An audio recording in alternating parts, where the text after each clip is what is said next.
Have you ever thought about the power of student activism and its influence on international politics?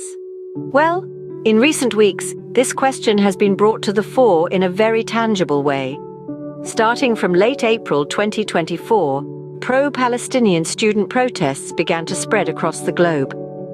What started as a ripple of dissent soon turned into a wave of outcry against Israel's war on Gaza. The movement found footing in the United States, with thousands of students rallying their universities to divest from Israel. Demonstrations weren't limited to the States, though. Berlin, Paris, Sweden, and London also became hotbeds of protest, with activists demanding an end to arms exports to Israel and expressing solidarity with Palestinians. These protests weren't without controversy. Some universities had to cancel events due to the intensity of the demonstrations, and accusations of anti-Semitism were flung at the movement. However, organizers were quick to reject such accusations, emphasizing their focus was on ending complicity with Israel's actions, and not a critique of Jewish people or faith. As we moved into May, the protests took a particularly significant turn in France. Students at prestigious universities like Sciences Po and Sorbonne began staging sit-ins and hunger strikes in solidarity with Palestine. The demands were clear: an end to the war, cutting ties with Israeli institutions, and condemning businesses complicit in the conflict. The French government's response was swift and unyielding. They deployed riot police and even cut funding to Sciences Po until order was restored.